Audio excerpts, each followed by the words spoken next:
Good afternoon, this is Jeff with Sewer Tech Northwest. We're at 1010 South River Street here in Newburgh, located at the back of the house. We're right off the rear left corner of the home, but the line is exiting out the rear. We've got a 4-inch ABS clean out. We're going to check the overall condition and serviceability of the sanitary sewer line.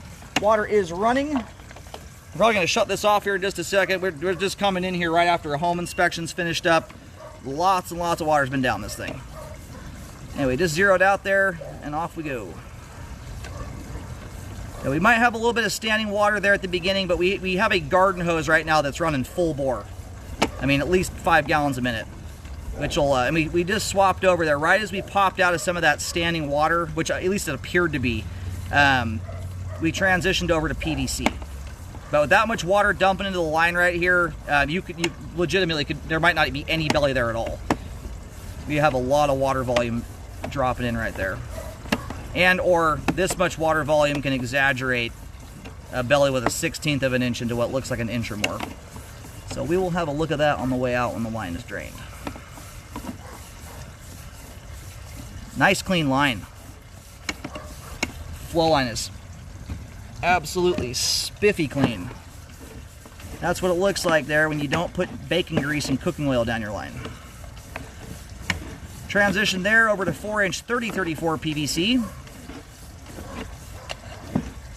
Also in the PVC family, it's just green instead of white. It's a stronger pipe product too. Very good pipe.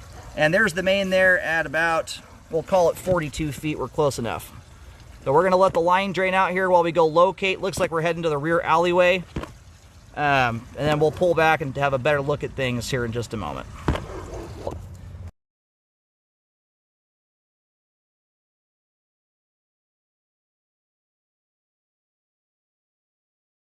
Alrighty, we just located the camera head here. The line goes out and terminates at the rear alleyway. The line runs at a little bit of an angle, but relatively straight back to the alleyway. And you're also only at about, I just picked that camera head up there at about 2 foot 7 inches deep. It's very shallow.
All right, a little bit of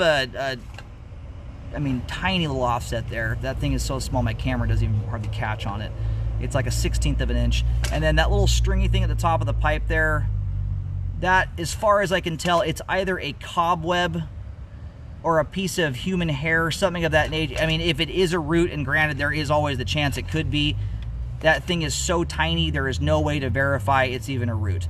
But everything about that is not displaying itself like a root. Roots generally hang down, especially at the top of the pipe like that. They'll drop down. There's really nothing that allows them to get plastered at the top of the pipe. You got one other little stringy item. There's actually a couple of them, and some of those are plastic burrs. If you look at the, right now my camera's kind of tilted sideways, but bottom right-hand corner of the screen, you can see where there's a rough saw cut. Those are plastic burrs. That little white thing sticking out there looks very similar to that. It looks like a little tiny piece of PVC. They just didn't sand down that joint there. But the amount of standing water you're dealing with here is very, very minor.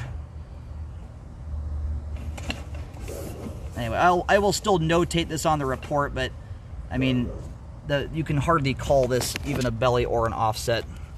It dissipates off here at about 2 feet, and then we're going to turn around and go backwards here to see if that belly originates out of the crawl space around the outside here, make sure there's not some bigger end of it somewhere else. It's actually a directional clean out that lets you go backwards. That's nice. All right, then your cast iron going back into the house here.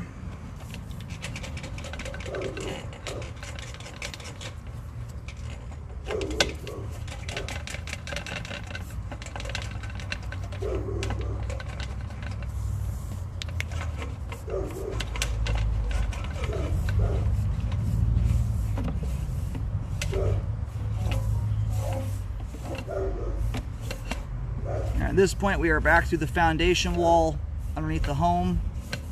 I just like to get all the way through that to make sure we don't have any settling issues as we go through the foundation wall there. The joint is slightly offset, but we're going in reverse right now. That's not meaningful. Though we've got, this is what I was wondering if we were going to have back in here. They lined this shallow. Bellies back in the crawl space become a rather common thing when you don't have a lot of depth to work with. That's what made me nervous when I got that locate out there at about 2 foot 7 inches deep. 2 foot 7 inches, I mean, is a normal depth for a line to exit the foundation of your house. The average line by the time you're 40, 50 feet out, you're 6 to 8 feet deep. So anyway, that belly right there is not one I love. It's, bellies in plastic pipe are a different animal. The smooth pipe walls allow for a lot more leeway, helps prevent buildup. The combination of that line there is fully submerged. You've got, if not 4 inches, dang near it. And it's also combined with the fact you've got rough cast iron. Cast iron's a good pipe product, but it has a very rough texture to it. It's not forgiving to improper items when it's graded properly. With that much standing water, that's the kind of spot there you could develop blockages even when you're treating the line nicely and properly with folded toilet papers. That is one I do recommend fixing there.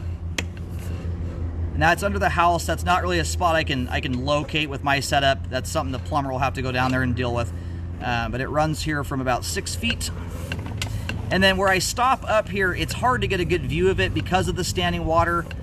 It looks like we're hitting a... For all I know, we might be running into a clean out, but it looks like we're going vertical right here. Let's see if I can get a view. There we go. That right there looks like we're staring up the vent stack.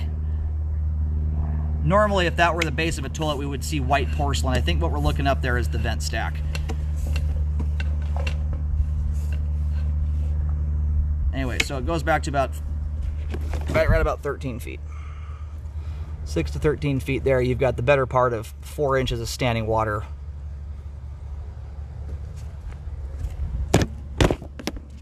Anyway, any debris moving through the line that goes through standing water is always going to slow things down, if not hang them up entirely.